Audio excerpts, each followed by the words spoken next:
The following is a presentation of the Eagles Sports Network.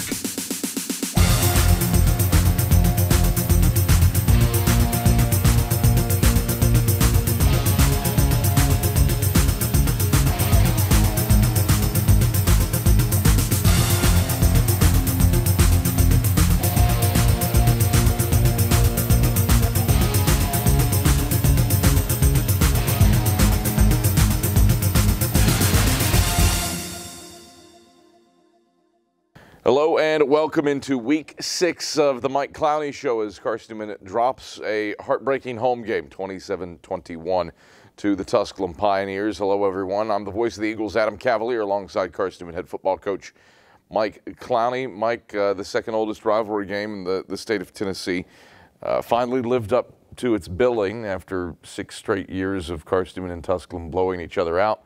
A game that comes down to the final drive, and probably from the standpoint of the neutral observer was highly entertaining.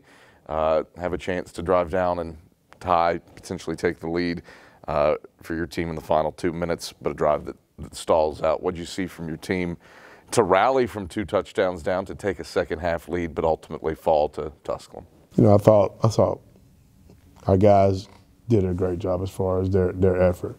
You know, kind of keeping their spirit up. You know, I think they showed a lot of fight, you know, and grit within this game. You know, just the entire game, and then to be able to kind of come back, get in it, get the lead, give ourselves a chance to win the football game at the end. There are a lot of things we could have done better, but that part you're definitely pleased with. Let's address the unfortunate elephant in the room. At the end of the day, for a Carson-Newman Tusculum game, this was a fairly clean game, but the end extracurriculars happen. The teams get into a little scuffle at the end. A frustrating moment at the end of the day. What was again for Carson-Newman and Tusculum, I don't think there was a personal foul penalty called throughout the run of play, but a frustrating moment at the close. Yeah, I mean that's something that you just hate to see. You know, well, I've said this over and over again, and you know it's not just us and Tusculum, but just across the land, and that's where we got a email a couple weeks ago from the commissioner of the league to talk about sportsmanship, just because unfortunately it's been on the decline, and it's something that I think us as coaches and players, I think it's something we have to all take responsibility for. Go out, compete within that whistle, but when that whistle stops or the final horn blows and the game's in the bag, then let's be men and shake hands and go to our separate corners and figure out what we got to do to get ready the next week. This is a game where I don't know that I've done one that had 5 turnovers in a first quarter, no points off those turnovers, 8 combined turnovers in the game, and neither team scored off of any of those takeaways, those giveaways. Just how defining was that to the flow of the game and the outcome? I think it makes the game look and feel sloppy on the front end. But then, you go look and you want to brag on your defense because we were able to create those turnovers, and you want to be frustrated with your offense for not scoring. I think the big thing on both of them, like even when the turnovers happened for both of us, essentially like they were we had long fields. I thought our defense did a good job, like, a couple times getting stops with short fields, after the turnover. And so, that part of it, it's got its bright lights and it's got its dim moments. Carson-Newman falls at home to Tusculum 27-21 in Week 6. When we get back on the Mike Clowney Show, we break down the first half. That's after these messages. Sure, we've been around a while, 171 years to be exact. We know the power of a liberal arts-based Christian education and the tremendous potential of what can be found on this campus, within this community. We are adventurers, dreamers, believers, passionate and compassionate, curious and clever, driven by a common purpose towards a common goal. I found my passion. I found purpose. We are Carson-Newman. What will you find? Back on the Mike Clowney Show as Carson-Newman falls at home to the Tusculum Pioneers 27-21. Adam Cavalier alongside the Eagles head man Mike Clowney. Mike, a first quarter, we kind of touched on it before the break, but bonkers. 5 turnovers between the two teams, 2 picks and a fumble for Tusculum. 2 picks for Carson-Newman, and a first quarter that was anything but crisp offensively. But for an old linebacker, I think you touched on it, probably some good defensive moments. Felt like the intensity was there both ways, but sloppy is probably the best word. Yeah, it is. I mean, that's where you define it. I mean, we had to, offensively, we had to take care of football. We went over there and turned it over last year, and they did score points off of it. You know, and that was something that when they start dropping, they were like, okay, like here's our opportunity. But, you know, we don't capitalize on it. That's something I think, you know, when you get that sudden change, you know, from a mindset standpoint, you know, there's blood in the water, and you have to attack from an offensive standpoint. Defensively, I thought our guys did a good job of, you know, keeping their chins up, going out, working and getting stops. You know, I thought defensively the effort was there the entire time. You know, unfortunately, we had a couple lapses, but that's come down to how this game flows. It was an interesting game. Bottled up their rushing attack pretty well, but Matthew Palazzo throws for a career high 370 yards and a couple of touchdowns. Had some big plays in the passing game. It sacked the quarterback a few times. It felt like it was either feast or famine for them offensively. You know, it was. And when we were locked in and got calls and executed, then, I mean, we were in pretty good shape. We still had some substitution problems in there, just getting guys on and off the field.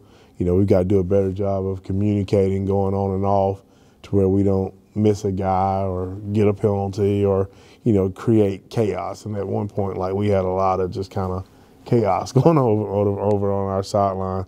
And it's primarily just getting the right guys on and off the field. You know, they were doing some tempo stuff. But, you know, for the most part, we got guys there. We just, once we get there, we got to get settled down and get the call to execute. Offensively, moved the ball in places in the first quarter, obviously just turned it over. You said in the post-game interview, hit a lull, and that was certainly true offensively. The second quarter drive summaries, 4 3-and-outs and a pick. What happened offensively in that quarter? I mean, we didn't have the energy, enthusiasm we need. We didn't have the grit that we needed to just understand where we were in the game. You always, when you come out at the beginning of the game, the emotions are high. You know, once that game settles down, then you have to continue to keep your wheels turning.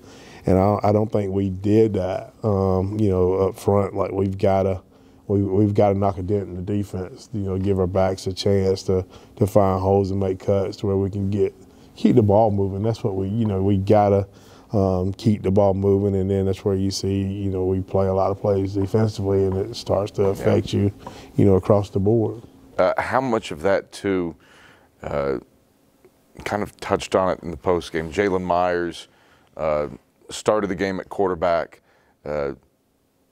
was dinged up, was not 100%. How much of that was predicated on him being a little more limited?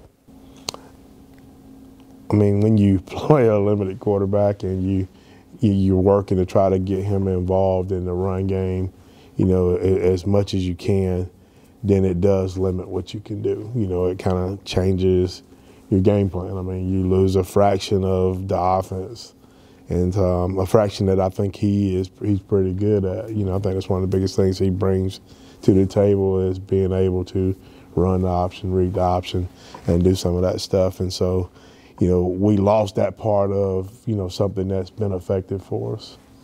Carson-Newman trailed at the halftime break to the Tusculum Pioneers 13-0. And here are the first half highlights. 3 wide set, 2 to the wide side right.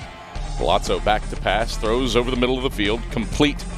And the ball is out loose back at the 11. He hit Joe Robustelli, popped out and recovered. Officially no gain by the Pioneers at the 12. 9 on the play clock. Claps his hands, takes the snap at the waist. Blitzed up the middle, hit as he throws. It flutters, it is intercepted. A pick for Carson-Newman. Mekhi Brown again jumps in front of it at the 5 and returns it between the hashes up to the 9. Myers out of the gun on 3rd and 9.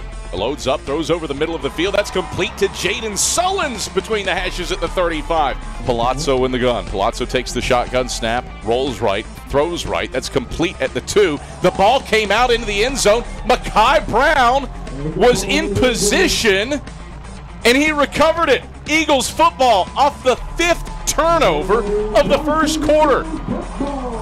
Palazzo takes the shotgun snap at the waist, has loads of time, throws into the end zone, back of the end zone. That's complete to Robustelli along the back right corner. He tippy-taps his feet down, and the Pioneers take the initial lead. Palazzo in the gun, 2 tight ends left. Palazzo calls his own number left side. He will not get away from Major Williams. He shoots through a gap and drops him in the backfield back at the 6, a loss of 3. The super region and rushing touchdowns by a QB. He'll throw a screen here. That's complete to Hunt, and Hunt waltzes in over the left side of the end zone. Touchdown, Tusculum. Nation for Carson-Newman football, AM 620, WRJZ Knoxville. The punt snap is through the Pioneers' legs, and what a great roll for Tusculum. This is unbelievable. The punt snap went through Nicholas Pope's legs. He was stumbling back at the 25 and launched a whirly gigging kick that I don't know got above head height. 7, one final play. Palazzo back to pass, pumps. He's hit by Mekhi Brown and sacked back at the 41-yard line. And there is time left, I believe. Mekhi Brown coming through on the backside to sack Palazzo. All right, those are the first half highlights as Carson-Newman trailed at the halftime break 13-0 to the Tusculum Pioneers. Mike Clowney, what was your message in the halftime locker room? There was 3 of them. One defense specific. I thought defensively, I thought our guys had played well enough to keep us in the game. With their back against the wall and some tough situations. One play that sticks out to me was they had a guy break down the sideline. I think it was Mekhi Brown, a linebacker, run him down, get him tackled. And, we wound up getting a stop out of that. I think we got the interception there. And so I felt like defensively, like we were playing well enough. It kept us in the game, but we hit that lull defensively where we gave up the two touchdowns, and then that kind of, affected us on the scoreboard. Offensively, we've got to be able to run the football, in games like that to win those football games. And so offensively, there's a challenge there, like to be able to come out and move the ball, put points on the board, and then the message to the entire team was, we're not that far away. Like we get the ball back at halftime, we take the football down and score, get a stop, go score again, and we're winning the football game, which in reality happened. Mm-hmm. The response was immediate. You won the toss, you deferred, get the football to start the second half, drive the ball down the field in 6 plays, punch it in, go 3 and out, but defense creates a stop, drive down the field again, and establish the ground game. Tyler Curtis ran the ball pretty effectively on that possession and put it in the end zone from 3 yards out. What changed offensively on those 2 possessions? Hair on fire coming out of the half to be able to grab a third quarter lead. I think what we talked about at the beginning of the game, you come out like we've got that energy, like we've challenged ourselves to go out and get that done. I thought Tyler did a good job of giving us a spark. He ran hard, got a lot of extra yardage there. But I think the offensive line, like we started moving people. And, we were able to get those 2 touchdowns, and we got them pretty quick. And then we hit that lull again. Carson-Newman falls at home to the Tusculum Pioneers by a final score of 27-21. We break down the second half when we get back after these messages on the Mike Clowney Show.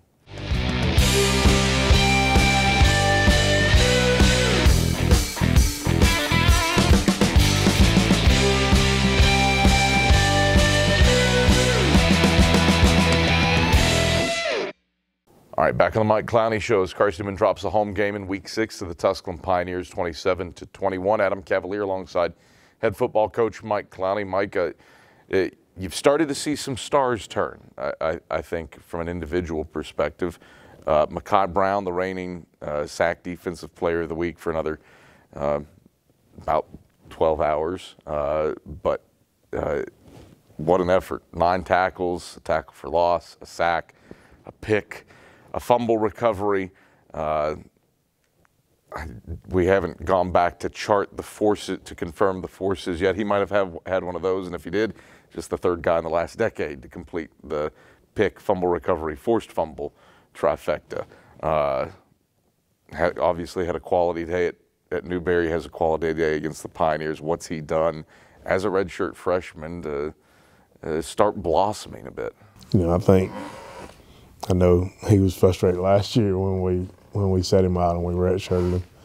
And then that's always frustrating for kids. But, like, you know, as coaches, like, there are things you do for a reason. You know, we felt like he was going to had the potential to be a really good player for us. And it's been fun watching him grow and develop. I think Coach Goins has been great for him. You know, young guy comes in, energetic, coaches hard every day, does a good job of teaching the guys football. You know, I think Mekhi's done a good job of being receptive to that. You know, it's one thing to coach, it's another thing to be receptive to coaching. And he's been receptive to coaching, and then he goes out and he gives the effort every single play. And it's crazy how that normally turns into production. It's a thing that just stylistically has changed. There's never been a stretch of 3 consecutive games where Carson-Newman has run the ball fewer than 30 times. You kind of got the sense that was trending that direction. So perhaps this isn't quite as remarkable, but it still feels remarkable. Cade Meeks, 2nd guy in program history with back-to-back 100-yard receiving days.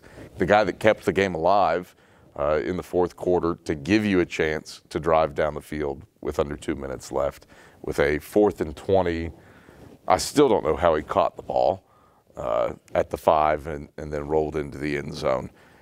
What's his development look like at receiver to continue to grow, to continue to blossom? You know, I think we talked about 2 weeks ago, somebody stepping up in that room, and I think, you know, Kay has accepted that challenge to be able to go out and work to, you know, that's what we talked about, competitive greatness. You know, that's a moment to where your best is needed, and you know, just to watch his heart. He stayed bumped up and beat up, but he just continues to stay in the fight and continue to push, continue to work, and then, you know, continue to now make plays, then have the production to be able to help us on the scoreboard. Carson-Newman falls to the Tusculum Pioneers. Final score 27-21. And here are the second half highlights. Motion, Bryce Bevins. Whitson takes, play fake to Curtis. Whitson rolls left, throws left, long to Bryce Bevins, hauls it in at the 45, totes it inside the 50, and gets brought down by Ryan Dolce from behind at the Tusculum 48-yard line. 32 yards through the air. Whitson takes the snap. Fake the handoff to Nelson, back to pass. Rolls right and has a lot of running room. Whitson across the 20, across the 10, in a foot race to the pylon. He's there! Touchdown! Carson-Newman! Zane Whitson calls his own number and scrambles 20 yards into the house to put the Eagles on the board. It's 13-6. Palazzo out of the gun, takes the snap. Eagles pressure up the middle. Martavis Mason is there, and so is Ed Verdree. They sack Palazzo back at the 23. Quickly, 1st and goal from the 3. Whitson takes, will give Curtis right side. Curtis powering, 4-6, touchdown, Carson-Newman. Tyler Curtis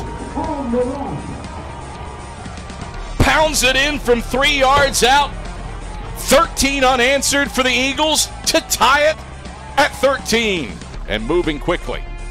Snap back to Palazzo. Palazzo going to air long to Robustelli along the hash's right side. Robustelli juggling. He completes it in the end zone. Touchdown, Pioneers, for the Eagles right hash at their own 35. Whitson takes a high snap, rolls left, settles, throws. It's complete to Cade Meeks at the 50. He's got the first down, stays on his feet, hop step left into Pioneer territory, and he's down at the 49-yard line. Possession. Palazzo, design quarterback draw, and this goes nowhere. Hello, Jaheim Wilson. Nowhere to run, nowhere to hide. Palazzo, 2nd and 14 from his own 20. 4-man rush, stands in, Palazzo throws, it's complete at the 30. Ball flies out, Carson-Newman has it. A fumble and a recovery by Jet Jones at the Pioneer 41. 8 combined turnovers in this game. Clock on this possession. Palazzo throws into the flat right side. Hunt wide open. He walks it. Complete for the touchdown for Tusculum. 4th and 20. Whitson rolling right. He's pressured. He's throwing long to the right sideline. Meeks pitches it at the 5. Meeks is in! Absolute insanity on a heave to Cade Meeks. Touchdown, Carson-Newman. 43 yards to Cade Meeks. Fully into that. Palazzo takes a low snap, play fake. Palazzo stands in, pumps, hit, sacked. David Alexander, Ed Verdree. Drop him back at the 28-yard line. A loss of 3 on the play. All right, those are the second half highlights as the Eagles fall to the Pioneers 27-21. When we get back on the Mike Clowney Show, it's time for our Talent Talk. That's after these messages. Tri-Light is proud to support Carson-Newman Athletics. We salute the student athletes who are working hard to make great things happen on the field, in the classroom, and in the world. It takes vision, commitment, and teamwork, qualities we share at Tri-Light. Our mission is to provide life-changing opportunities by building a world-class fiber broadband network. If you'd like to learn more, please visit trilight.net or call us at 833-847-0824. All right, back on the Mike Clowney Show as Carson-Newman falls in Week 6 to Tusculum 27-21. Time now for our Talent Talk, and this week, walking the field with Andrew Rogers, it's Kendall Williams.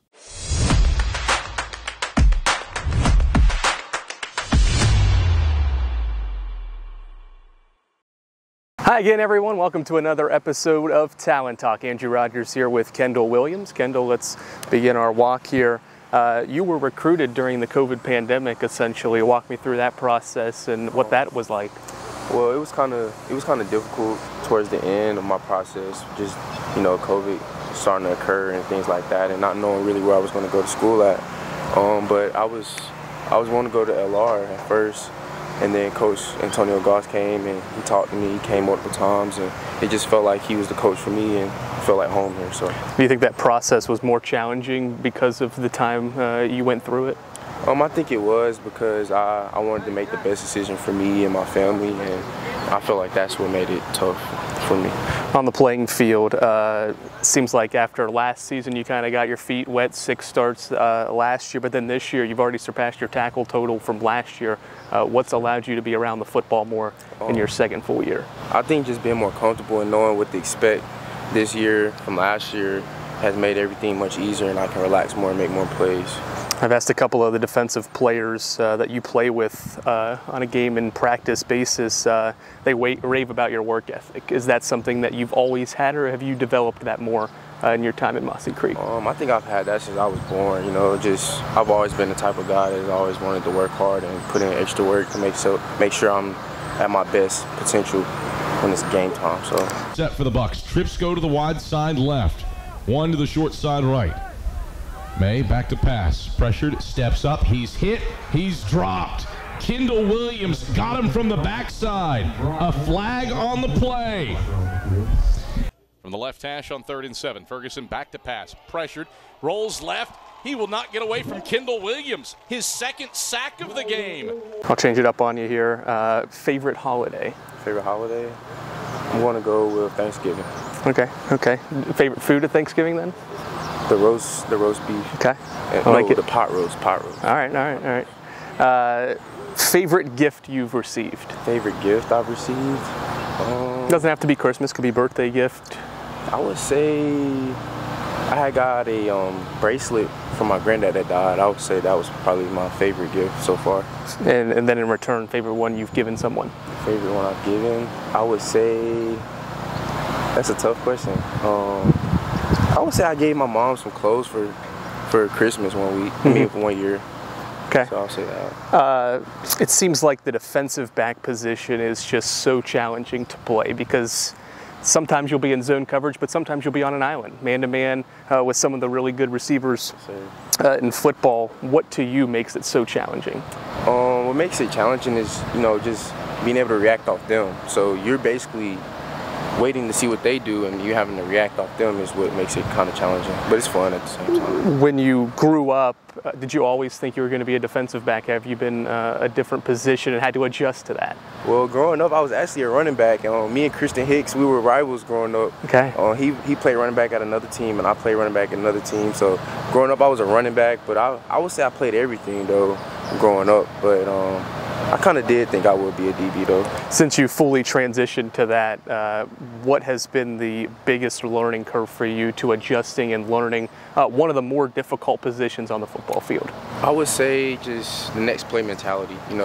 If I have a bad play, not getting down on myself and just going out there next play and making it better and making more plays. As you progress throughout your football career here, how do you want to make sure you leave your mark not only on the playing field but in the classroom and amongst your teammates? I just want to be remembered as a hard worker and somebody that motivated everybody to elevate their game at the same time as me, so somebody like that. Kendall, thanks for the time. Enjoyed the walk. Thank you. That's Kendall Williams. I'm Andrew Rogers on another episode of Talent Talk. All right, thank you very much, Andrew. Mike Clowney, Kendall Williams, another guy that's grown substantially last year to this year, starting to feel like he's been in the program forever because of COVID, is what probably should be his senior season, but because of COVID and then a medical red shirt, he's got quite a bit of eligibility left, or at least more than one would expect. But continues to really ratchet himself up quite a bit. What do you see from him? Man, Kendall he's a dog. I mean, he really is. He's just, he's a kid. He comes out, man. He gives you everything he's got every single day, work ethic-wise, from his play on the field, and he's always done that part of it. The thing that I love seeing from Kendall is his growth and development off the field. We can sit on this wall out here and like have an adult conversation about real life stuff. And 2 years ago, when all of this stuff's happening on the field, Kendall would have been the first one fighting. But you go back and you look at it, and he's the guy that's corralling guys and getting them to the locker room. Not because he's not capable of fighting, but he's kind of learning to grow past, letting his emotions kind of lead him. And, I almost cried, because those are the things that you want to be able to see your guys be able to do. Maturity-wise, he might have made one of the greatest leaps of all time in the last 2 years. Yep. I would echo that. I'm super proud of, what he's allowing the Lord to do in his life. All right, turn your attention back to the road. Go to Greenwood, South Carolina. You're about to coach in a stadium that you might be a little familiar with. Throwing back, we won't say how many years, but it's a few. It could be measured in decades. A place where you coach some high school ball, and J.W. Babb Stadium, an area that you're fairly intimately familiar with, but taking on the Erskine Flying Fleet. Personally, we'll get into Erskine here in a second, but personally, is this a little weird? Yeah, I'm sitting, I'm looking. When you see the game, sometimes you see the stadium, and that's where. I G8 here, but my first full-time job was in Greenwood. And I tell everybody I've had 10 jobs in 2 places. That's here and Greenwood, South Carolina. A lot of times I go places, people say, "Aren't you from Greenwood?" I'm not. I'm from Union, but I followed my old head coach, Shell Dula, down to Greenwood and was fortunate. We won a couple state championships, and was able to coach a couple, some really good players. Got a message on Facebook from a guy I coached down there a couple years ago, and it's just, I think it'll be pretty special for me just to go back there. One of my best friends, the head coach there now. Another guy I coach with, is one of my best friends is the athletic director. And so those relationships that you build, you know, in this profession, and the people that you meet that impact you, that you have a chance to impact. You know, when we left there, my wife and I were like, you know, we'll be back. We'll see people all the time, but you know, when life hits, you don't get back as much as you want to. So it'll be fun just to go down there and coach again. This team has been through Murderer's Row. Of the teams that were above you in the preseason poll, you faced all of them right in a row.